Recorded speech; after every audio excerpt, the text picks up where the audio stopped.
Hello and welcome to Spotlight, a special program of Rajya Sabha TV where we will be discussing the new book by the Vice President of India, Citizen and Society. The book, which is a collection of speeches made by the Vice President over the last few years, touches on an extraordinary range of themes.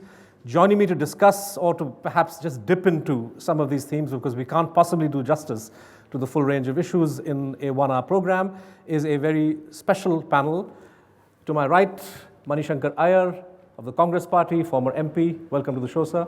Ambassador Mukherjee, distinguished former diplomat of the Indian Foreign Service, and Seshadri Chari, former editor of The Organizer. And of course, we have in audience a very distinguished group of analysts, former parliamentarians, diplomats, journalists, who will join us in this discussion on some of the select themes from the Vice President's new book. Let me start, Ambassador Mukherjee and Mr. Chari, with the broad theme of elections and democracy, which runs through the first part of this book. And it's not an open secret that India, despite being a functioning democracy for 70 years, suffers from all kinds of issues and problems. In many ways, citizens, despite having the formal power to vote and taking part enthusiastically, feel a sense of distance, feel a sense of lack of empowerment. And this is a question that has exercised or animated Indian leaders right from the start, but in particular over the past few years. There is a sense that some kind of reform is necessary, some kind of change is necessary. The Vice President draws attention to a quote by Dr. B.R. Ambedkar, where he spoke of different conditions under which democracy would or wouldn't work. And Dr. Ambedkar, for example, highlighted the fact that if you have a society marked by extreme inequality, then there would be a problem in the functioning of democracy. And we've seen the effect of inequality in terms of the role of money power and so on and so forth. But to you, as a former parliamentarian and somebody who watches elections closely, what do you think are the vital issues that we need to be thinking about when it comes to electoral reform? Are there things that we can do to make the system more representative and to make the citizen feel more empowered? My short answer to that is by giving far greater importance than we have done over the last 25 years to grassroots democracy. Because many of the evils of our democracy spring from the huge gap between the voters and the elected authority. Mine was one of the smallest constituencies in India, but it's got 10 or 11 million people, voters. And how on earth am I going to serve them over a 5-year period? I once calculated that if I gave a minute to each, 5 years and not going to sleep at all would not be adequate to meet all of them. So in these circumstances, democracy to be live, as Gandhiji pointed out, should begin right at the bottom. So much so that Gandhiji only wanted elections, direct elections at the panchayat level, and said other levels there should be indirect elections by the panchayats to the Legislative Assembly and by the Legislative Assembly to Parliament. By not following Gandhiji's prescription, we have all these evils in our electoral system, and people feeling alienated because they are alienated from the elected representative, except in a really functioning Panchayat Raj system, which we have to some extent in a couple of states of India, but not elsewhere. And one of my disappointments with this book is that Vice President Hamid Ansari, who does in fact know a great deal about Panchayati Raj, has not been invited apparently to speak on this subject by anyone and hasn't chosen to do so himself. So this vital component of our democratic system is missing in the book. Right. Mr. Chari, Mani has drawn attention to the fact that the Indian democratic system in a way is top-down, and he suggests that a bottom-up approach where you have empowerment emanating from the bottom and then affecting the structure of politics all the way to the top is a better system. To your mind, electoral reform, are there some changes that we could implement, even if it doesn't take us in the direction of what Mr. Shankar Aiyar is saying, but are there things that you feel we ought to do that would make the system more representative? No, I think electoral reform is an important subject. And any electoral reform that does not take into consideration what Mani just said is not a reform. What I would probably like to see in a reform process is the same thing that he said about participatory democracy. We talk about participatory democracy today, but it is actually not a participatory democracy.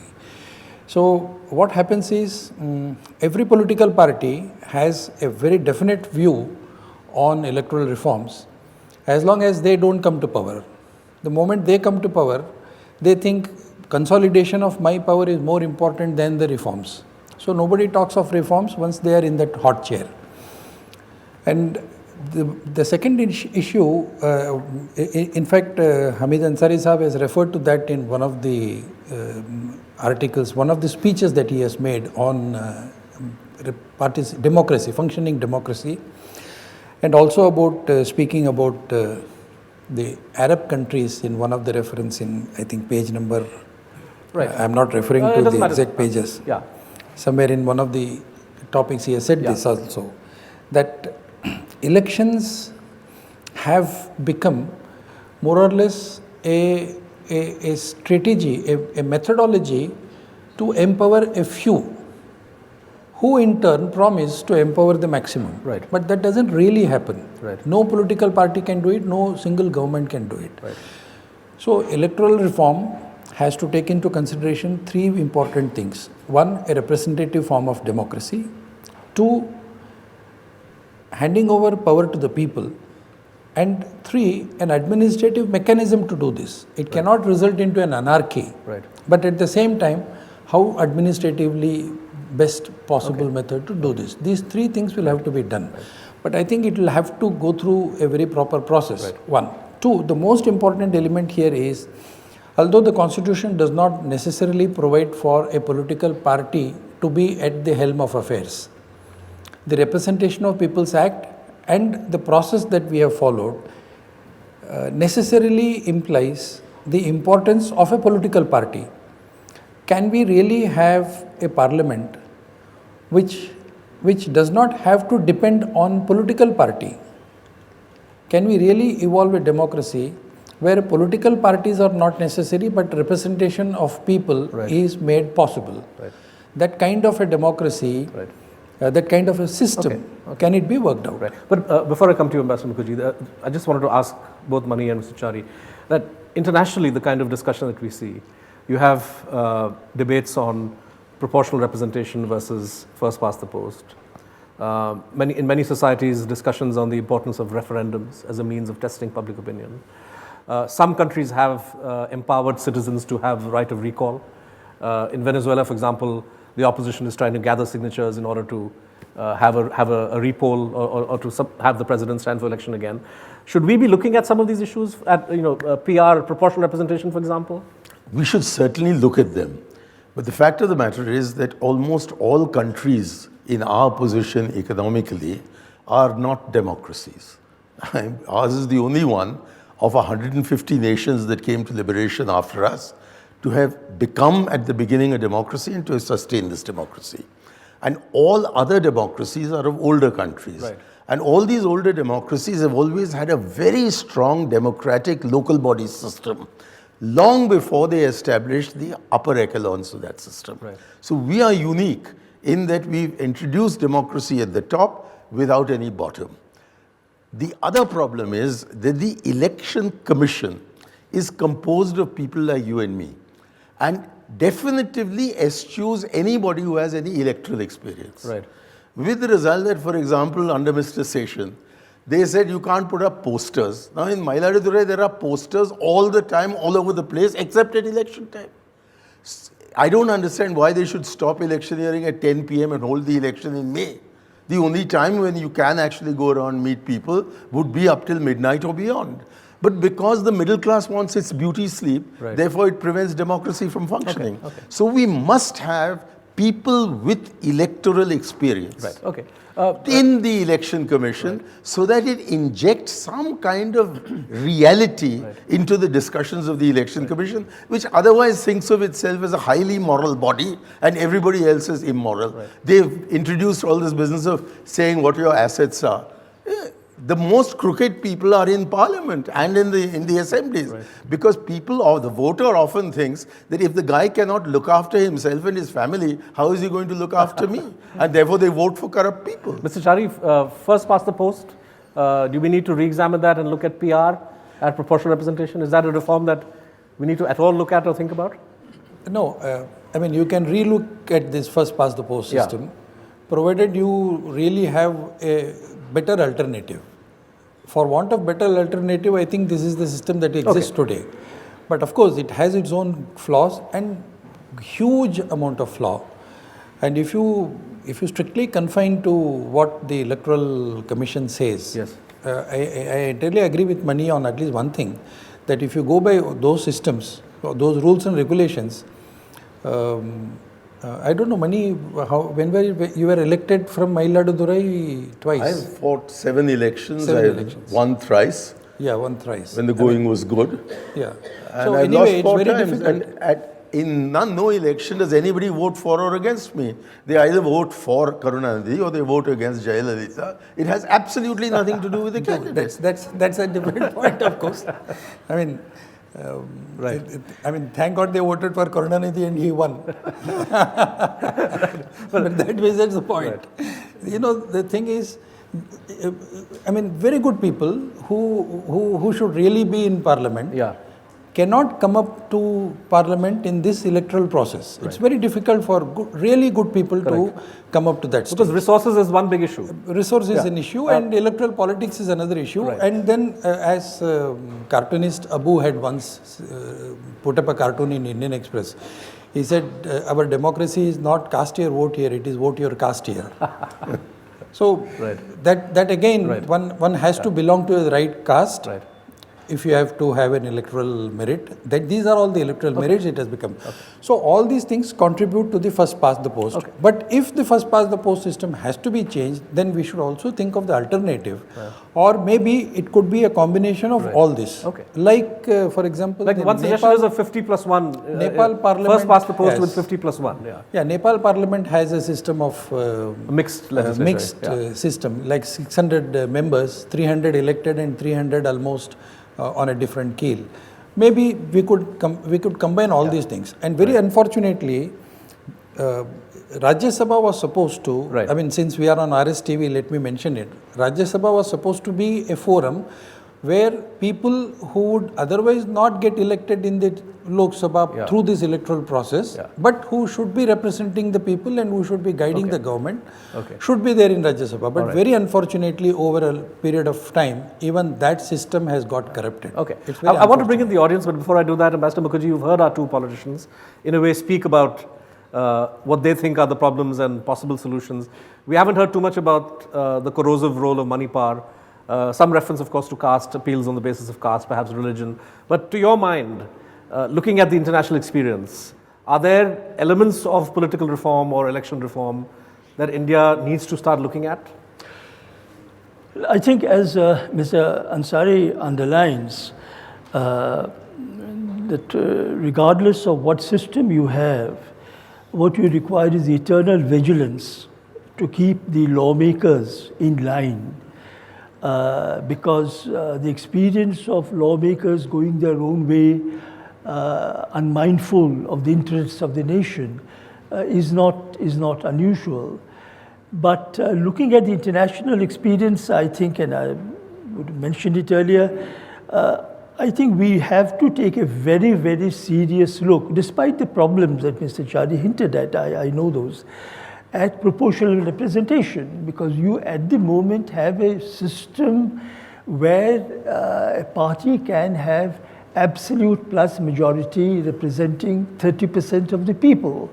Now, is that acceptable in the long term? I believe this needs to be looked at. I think Nepal has found a via media. Of course, one realizes the implications of this. I mean, to have a majority in power will be difficult. There will be coalition governments. But in terms of, if you're looking at who is representing the people, then I think PR has a very, very strong case. And we must at least start follow Nepal's example and do it on a 50-50 basis. All right. Excellent. Well, you've heard a great set of responses from the panel, and I want to throw the floor open for discussion. So I'll start with you, sir, please. I think the issues raised are quite relevant. The first point, I think, which Mani makes about the bottommost rung of the electoral process is the one which is most important, and I think it affects the daily lives of people more than anything else. So I think that's the one which we've ignored all along, and I think till that level of responsibility, whether at municipal level or at panchayat level, and also a degree of accountability and transparency comes into being, I don't think the edifice of democracy is going to be very stable, because unless the foundation is stable, the rest of it is not really relevant. We have started, I think, some kind of reform process in some states. We talked of a top-down approach, but I think we've done bottom-up. We fixed an educational qualification for panchayat people, but not for people in parliament. Right. Now that's, I think, something which is an anachronism. All right. Now, the other point, I think, which maybe we could touch upon is, we've been talking about simultaneous elections to all levels in the country. Yeah, this is a proposal the Prime Minister has Yeah, flagged. there is a deficit of governance, certainly. You see, because those of us who worked in the field know that some election is going on all the time, everywhere. So there's no time really for hard governance and hard decisions. But the flip side is that given the kind of process we have, if one of these governments or bodies were to lose majority in the course of those 5 years, what do we do? For that, frankly, I do not have an answer. Right. But at the same time, I think we need to address the problem that you can't have elections going on simultaneously, over a period of time at various levels. So there is no time for hard policy making, hard enforcement, because unless you get 3 or 4 years of clear enforcement, you cannot really implement any. 2 points. First, the election 2014 was a watershed election in many ways. One, that it gave us a government with complete majority in the Lok Sabha after a long, long time. But it was significant also for the downside of it. I saw it as apartheid through ballot, because a party that got 1 crore vote in Uttar Pradesh didn't get a single seat, namely the BSP.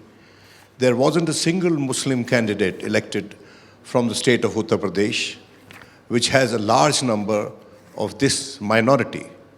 This is point number 1. Point number 2, electoral reforms have to be dovetailed with administrative reforms, most importantly, police reforms. Because if democracy isn't percolating down to the grassroots, it is largely on account of the misuse of the police, which is an instrument of operation for every elected government against a section of people it perceives as its rivals. Shankar Aiyar would know that the Panchayat Raj system, as envisaged, gave certain powers to the panchayats vis-a-vis its control over the revenue officials and also the police officials of the area. It never got implemented in many states, largely because no political party or political leader would let go of that power at that level. So I think that it's very well said and very well dreamt, this whole process of electoral reforms, which are not possible without administrative and police reforms. Because remember, Manmohan Singh's first speech from the Red Fort was about setting right the delivery system. You can make policies, but they have to be delivered by the bureaucracy, by the police, and they haven't been delivered. And especially when the leadership in the states, in the provinces, is so zealously guarding its turf and wouldn't let go of any percolation or devolution of power, it's going to be very difficult. I'll expect the panelists to share some views on that. Excellent. I just have a limited reference to what Shankar Aiyar said about the panchayat being the focal of democratization and further democratization of the society and politics. Now this overemphasis on the local, on the even Gandhi's overemphasis on the village, on the panchayat being the idyllic sort of unit which disperses. I mean, how do you look at a panchayat only as a political unit or also as a social unit? Because as a social unit, it is not always a democratic and a progressive unit. I mean, I as a woman see it as to say that panchayats are not strong in India. You look at Haryana, you look at the Khaps, and look at the kind of justice that they mete out to the minorities as well as the women. The whole idea is a bit uncomfortable for me as a woman. I just want to get to the simultaneous elections because there's a whole middle class thing that, oh my God, we've got to have a coherent government at the center and everybody. The problem is that the national leadership chooses to go and campaign in every election. But we are a federation. So this whole idea that in one zap you're going to manage the center, the states and all. I mean, there is the thought that went into this suggestion of simultaneous elections to everything. It actually is a challenge to the federal structure that India has. And I mean, I would like to hear Mani or someone comment on that because I think he's given this kind of matters a lot of thought. But I find it a very anti-state, anti-federal, anti-thing suggestions. I mean, if the middle class can't deal with the spectacle of cabinet ministers and the prime minister going and campaigning in states, then we should develop another political culture altogether. Right. But the point is, I see it as a dangerous suggestion. So that's all that I wanted to. Yeah. I also want to come in on this question of simultaneous elections because I think, as has been mentioned, that we seem always to be in an election mode. And elections are always very fractious and very divisive. So I think it really permanently puts parties against each other and, of course, the expenses involved. So I think if you were to look outside the country, and there are a large number of countries, of course not with the sort of magnitude of either population or challenges that we face, but many of them have elections whether to local bodies or to national parliaments at the same time. So I think this is an issue worth focusing on, whatever the results might be. My second point is on the fact, that we take elections to be synonymous with democracy. And elections are a part of democracy, a very essential part. But what happens for the next 5 years, I think that is what is important. And how during those 5 years to get the people who have elected their representatives, how to keep them involved in the process of development. I think that is something that we really need to look at. I'll take two more comments on the floor before I come back to the panel. Honorable Prime Minister has spoken about it. A lot of discussion is taking place on this issue. Actually, the main point which has been raised by them is that the governance will come to a stop because all the time political parties will be engaged in elections, the ministers and the Prime Minister, the Chief Minister, and all of them will be engaged almost permanently in the electioneering. In fact, for the past almost 3-4 decades, we are having elections at different times. Maybe in the 50s and 60s, of course, we had these simultaneous elections. But after that, we switched over to the other thing because of certain political developments and all that. Actually, in my view, there is no empirical evidence to suggest that because of the election that we conduct, there is kind of a breakdown of governance or anything. There is no empirical evidence to suggest that. In fact, in my view, if there are periodical elections, at least, the political leaders, the ministers and all, MPs, MLAs and all that, they will be able to go near the people, talk to them, understand their problems. Otherwise, once they get elected, you know that they are there for 5 years. And if there is no election at all during the tenure of 5 years, they will move away from the people. In fact, by having periodic elections, I would say that we will be able to ensure accountability of the elected representatives in a much better way. Okay. That's my view. All right. I thought that two things were missing. First is that the threat to democracy in India is from the other side, not the political threat, but social inequality and non-delivery of services or governance deficit. Now, the crucial factor is the chief minister, the head of the state government. Now, that is another factor which was missing. Today, what is happening is that the authoritarian rules are delivering better, faster. And we don't have a threat. We have huge stakeholders of democracy in this country. But notwithstanding that, if we can't deliver goods, services to the people in education, in healthcare, in infrastructure, then where would the people go? Panchayati Raj was an answer, but the chief ministers of different states have different opinions. They don't give it the administrative infrastructure. They don't give it the money and wherever they have, things have improved. So the question is that if we concentrate too much on Delhi, for example, this question of simultaneous elections, I looked at it. The Election Commission today has the power to advance the elections or prepone the elections by 6 months. Give it by 1 year. And by 2024, majority of the problems will be solved. Even if the political parties don't want to agree to have simultaneous elections in 2019. Right. I think the emphasis has to be how to make political democracy function more effectively, rather than to have so many reforms, so open the Pandora's box and the confusion is created. Thank you. So a very rich set of responses that we've heard from the floor. A lot of discussion, as you would imagine, on the suggestion that the Prime Minister made, even though it doesn't figure in the book, but Prime Minister Modi's suggestion on simultaneous elections. But we've heard some reservations, Mani, about what happens when the downside of empowering the Panchayati Rang too much, and of course the question of governance deficits, social inequalities, which really go to the heart of what are the ills that plague Indian democracy. Would you care to respond to briefly to what you've heard so far from the floor?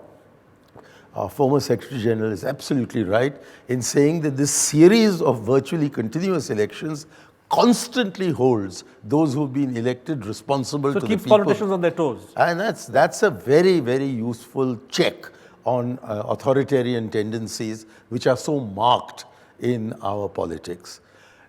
There was a problem with social inequality and the representation of unrepresented sections of the population. Yes, that is a very, very serious problem, and the whole of governance is concerned, or ought to be concerned, not with accelerated growth, but with inclusive growth. And in having this inclusive growth, you also need to have an inclusive form of governance. Now, our parliament has about 8% women members. But in our panchayat system, and I'm answering the lady who raised questions about women's representation, out of 32 lakh elected representatives in our panchayats, over 14 lakh are women. There are 86,000 elected women presidents in the Panchayat Raj system. And in Karnataka, as against 33% reservation within the SC quota for SC women, the actual share is closer to 54%. And in Karnataka, again, out of 33% reservation for ST women in the ST quota, the actual representation is 65%. So I think the most enabling thing that has happened in the history of our democracy is that women, SC and ST, have been given opportunities at the grassroots level that have directly addressed the issues raised by Dr. Ambedkar.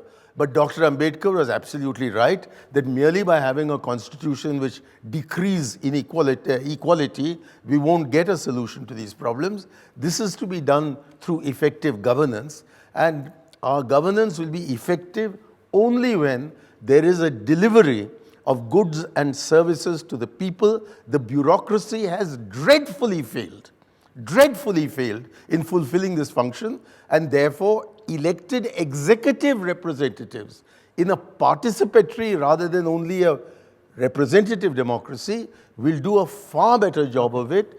as I think has been established by Manrega. All right. Mr. Mukherjee? Fascinating discourse by Mani. I mean, what can one add to that? Except that I do feel that this thing that is being talked about nowadays about having elections simultaneously has some very, very serious pitfalls. I mean, one aspect which is not mentioned is that the interests of the states may become subjugated to a strong central figure. So in other words, a kind of a presidential aura around all the elections around India. That is one difficulty that I would have with it. And the other is that you can have elections simultaneously, but what is to prevent half the states, the governments not filling their terms? Right. I mean, how do you wait? How long do you wait to have elections there? I think logically, and I'm not making a suggestion, but I think the logical corollary to this suggestion is to follow the American system of governance, where you have a president at Delhi and you have governors in the states. There you can have simultaneous elections, but not in a parliamentary democracy that we follow. It's simply not practicable. Mr. Chari, I'll bring you in to respond to the other issues, but there's a second theme that, in a second, sir. The second theme that the Vice President raises, which I also want to flag because I feel it doesn't get enough attention, which is the role and place of women in India's legislatures. And in one of the lectures, the Vice President gives data. Of course, macro level data is quite well known that since India's first parliament up to the present, an average of only 12% of MPs have been women. In the legislatures, it's even worse, 9%. These are shocking figures by any account. 20 years ago, we're now at the 20th anniversary of when the revolutionary bill, constitutional amendment to reserve seats in legislatures for women, was first considered. And despite, at every stage, a majority of MPs from various parties declaring themselves to be in favor of passing this measure, it simply hasn't been passed. And a cynic would say, well, there are vested interests, patriarchy, men in these parties who at the end of the day will do what it takes, either open opposition or subterfuge, to ensure that this measure doesn't pass. In your view, do you think the time has now come, and now that we're in the 20th anniversary of that law first being envisaged, for us to just say enough's enough?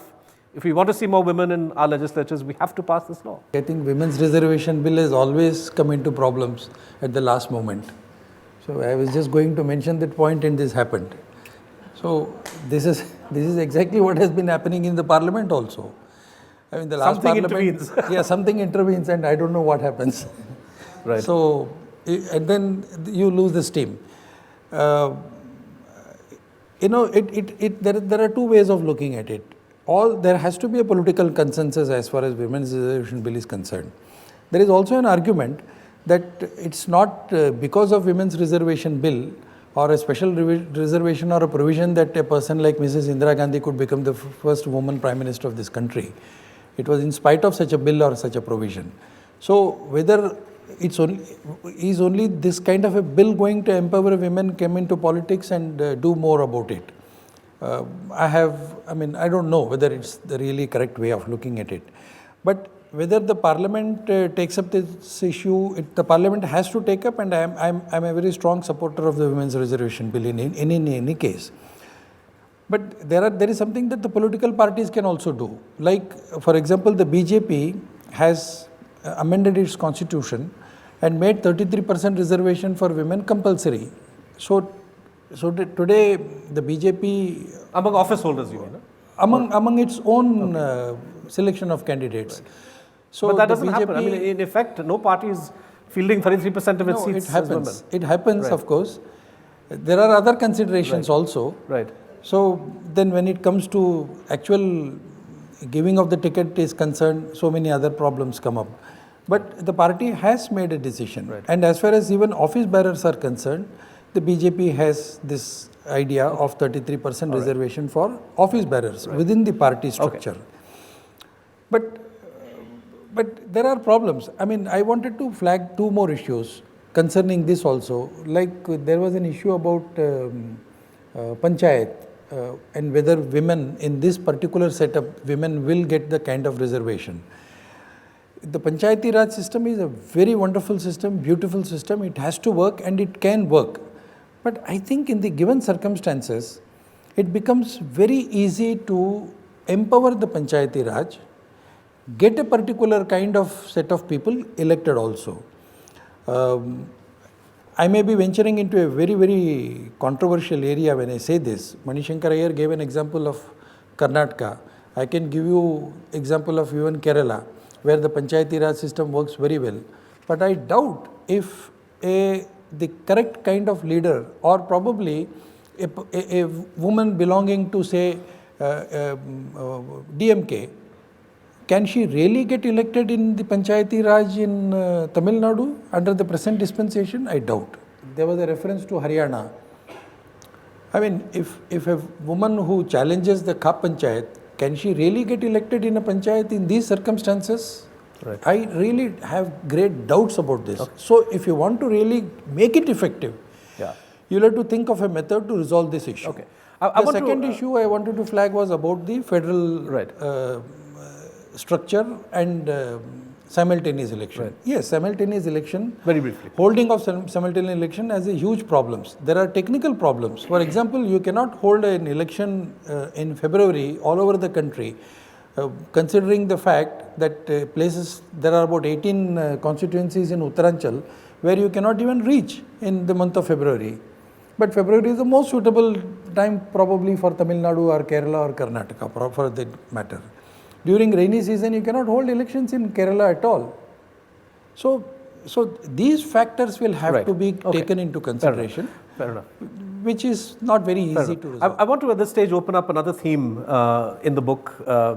Many of the lectures that the Vice President delivered touch upon the theme of democracy, dissent, human rights. And without saying so explicitly, there is the feeling that one gets that somewhere down the line, as a society, as a political society, and as a democracy, and as a state, India tends to be rather too prickly about the place of dissent, and that often there is a tendency to treat opposition or dissent or criticism of the government and government policies, and not just one government but across the board. If you look at the 70 years experience of India, to treat this as somehow illegitimate and to find ways of criminalizing it. Mani, do you think we are in a period where we need to introspect on this, and that the attitude of successive governments in India towards freedom of speech, dissent, has been rather illiberal? I think Vice President Hamid Ansari really comes into his own on these questions, because he has to undertake a very delicate catwalk. On the one hand, he is a constitutional authority. On the other hand, he sees that there are huge problems relating to the minorities, relating to the depressed classes, relating to economic inequalities, and that all these have partisan political considerations attached to them.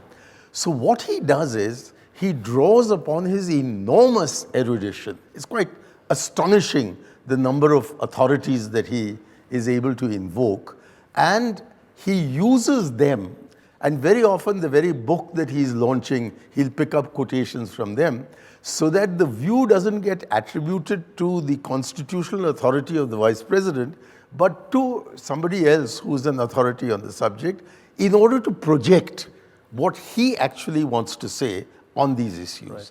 And the lectures that he has given, starting with the very first one in this, the P.N. Haksar Memorial Lecture in Chandigarh, and rushing through it to several different places, I don't think there's been any other authority in India who has so effectively talked about all these issues and negotiated this very difficult passage between the Scylla of constitutional authority and the Charybdis of himself belonging to a minority. So I would commend this as the starting point for the discussion of all the human values which are embedded in our Constitution and the difficulties that we've had in practice in actually ensuring 100% compliance Well, I mean, to them. it is refreshing to have a constitutional authority inviting people to introspect on some of these difficult questions. And I think that you're right, this is a challenging issue. He poses the questions very often. You'll find that again and again there's a tendency for him to put you through the arguments and end it not with a conclusion but a question. So that the whoever is listening or whoever is reading the lecture says to himself, yeah, there's something more to be done. And that, I think, is the genius of this book. Professor Mukherjee, you wanted to come in on this theme? I just wanted to draw further attention to his intervention on the issue of dissent. I found particularly in the memorial lecture that he gives for Lohia, Ram Manohar Lohia, last year in September, just a year ago, the emphasis with which he's talked about dissent. He says that dissent is not only a right, it becomes a duty in a democracy. And he also said that dissent and creativity are intimately linked. And then he goes on to say that the history of progress of mankind is a history of informed dissent. I could go on. I mean, the emphasis, and then he also talks about the restrictions that can be put on freedom of expression, etc. Coming from where I am today and the university, which has been the target of attacks on these issues, it seems to me that there was a sense of prescience about the way the country was going and the kind of attacks that we faced on dissent. And I think his warnings, and I see, of course, a very distinct Nehruvian, Gandhian tone in the content of this particular, and it's very interesting that he should use the Lohia lecture as the occasion to emphasize this very strongly. You rightly said in the beginning that the range of topics that have been dealt with in the course of this book is very wide. It is not possible to discuss all issues, but their centricity, and that centricity lies in the title of the book, Citizen and Society. Now the issue is whether, I mean, even though on paper we keep on saying that citizen-centric governance should be there, but in actual life we find that society, whether it is in terms of political parties or whether in terms of khap panchayats or whatever, society is ruling the citizens. Now, what is the way out? How do we really empower the citizens so that they remain at center stage and continue to hold their own? In that context, again, I mean, even though this topic could have been raised by me earlier, but let me put it here. No discussion on evolution of democracy in our country will be complete unless we discuss this phenomena called AAP. Because it has been said by one of the panelists here that it is very difficult for people to get into the position of power, unless they belong to a particular caste or religion or whatever, the group or whatever, family or whatever. Now, how did this AAP come up? Now, is it a sign of evolution of democracy or does it mean something else? Okay, fair enough. Yeah. Ambassador Mukherjee, obviously the question of democracy, there's an electoral dimension and there's the dimension of the extent to which the citizen feels free to speak about issues, to raise her voice at various moments, to be critical of the government and the establishment if need be. In your experience as a diplomat, how would you rate India's performance vis-a-vis other countries? And of course, on if you want to reflect on some of the wider issues that this gentleman just raised. First, may I just go back briefly to what Mani said about the Vice President throwing questions rather than coming to conclusions. But on one issue, Mr. Ansari has expressed himself with great clarity and passion, and I seek your indulgence to read out these few lines from the book. We as a people need to awaken our collective conscience, strive for fulfillment of national norms and global standards, and induce fuller accountability into the system of governance at all levels, so that the culture of impunity ends.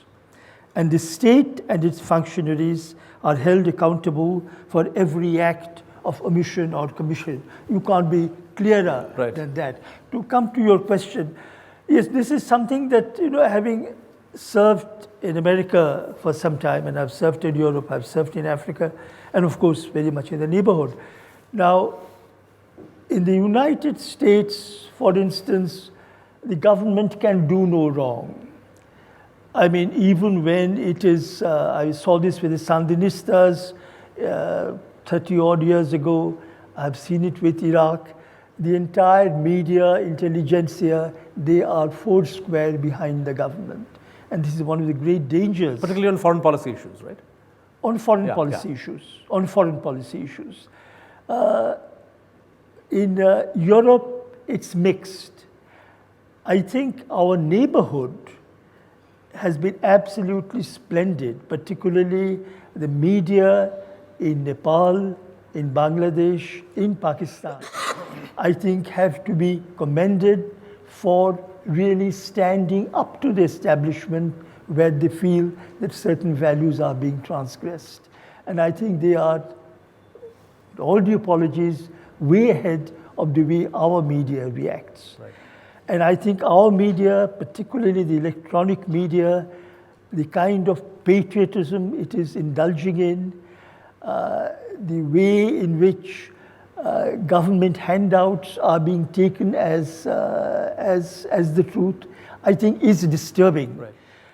Yes, there are certainly times when the nation has to stand together, but I think arousing passions without going into facts can be destabilizing, and I find it hugely disturbing. So I think our own performance has been, I would say, it's a mixed bag. There are honorable exceptions, but I think we should look around. Okay. And I'm particularly impressed by sections of the Pakistan media, where so many journalists have been brutally killed for standing up to their military establishment. You put your finger on the final theme that I wanted to discuss, and we have 5 minutes left. And Mr. Chari, you've been an editor, been former editor of The Organizer. You heard what Ambassador Mukherjee said. There is a whole chapter in the book where the Vice President deliberates on the role of the editor, or I should say the declining role of the editor, because he talks about some of the changes that have happened in the Indian media landscape, and in particular, the role of money power and how this is compromising journalistic values. Do you think that as a former editor, as a political personality, as a citizen, this is a valid concern that needs to be raised and discussed? Yeah, certainly. I'm sure he has combined this two issues, the journalistic aspects, the functions of the editor, the freedom of the editor, freedom of the press, the freedom of the media on one side. And as Mridulaji mentioned on that Ramanohar Lohia lecture, in fact it is that lecture that he has chosen to speak on dissent. And he starts with how a person of Ramanohar Lohia's stature was dissenting on almost everything, with beginning from partition, 1947, his dissent with Pandit Jawaharlal Nehru, and then with his own friends in the socialist groups, with UP government on agrarian revolution, on agrarian changes, so many other things.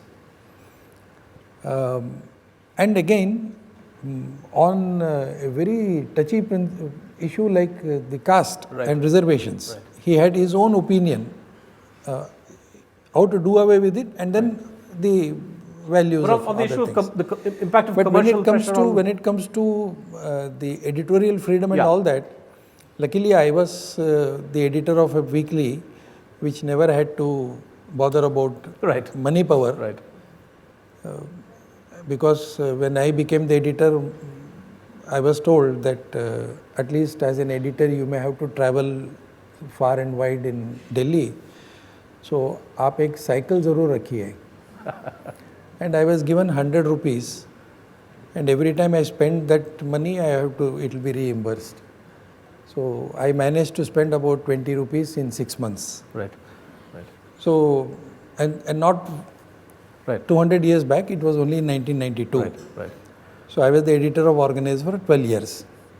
But yes, contrary to very popular belief, I had terrible freedom, total freedom as far as dissent is concerned, as far as choosing articles are concerned, and as far as writing opinions are concerned. Right. So I'll very quickly give two examples. One was very briefly, former down to the last minute. Prime Minister Aiyar Gujral. So when there was pressure on India, at the time Atal Bihari Vajpayee was the Prime Minister, and there was pressure that we should put our boots in Iraq. So we were against, some of us were against it, and a large section of the government was in favor. Yeah. So at that time Aiyar Gujral called me and said, what is your opinion? I said, yes, I am against this. If India has to send a military power also, then we should probably go under a UN flag and not under US flag. So he said, wonderful, I agree with you, but then there is an article, can you publish it? I'll be very grateful if you publish it. But then I don't know whether our organizer is permitted to publish articles by Aiyar Gujral. I said, you are forgetting one thing. Your article was published in Organizer in 1977. As INB minister under Mrs. Indira Gandhi, he had opposed emergency, and afterwards he wrote an article against emergency, which was published. Right. And the second example was of, again, a very well-known personality, Sayyid Shahabuddin. Once we met, when I met him, and I liked his ideas about all these things, so I requested Sayyid Shahabuddin Saab that will you be able to write a column for us? He said, it's too much, I can't write a column for you.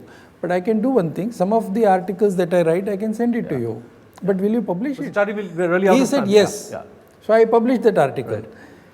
After about 6 articles, I got letters from some of our readers saying that you are wasting our money by publishing opinions about Sayyid Shahabuddin.